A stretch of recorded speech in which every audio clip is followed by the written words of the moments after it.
Alright, this is one of the very rare moments. I'm not even sure how rare this thing is now, but as you can see, this is a Raptor 90 SE. It's a brand new helicopter, which of course is a classic model now, as in we are in 2024.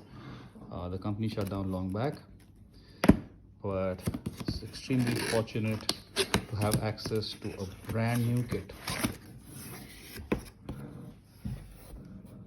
So it's kind of new in box and we're doing an unboxing now.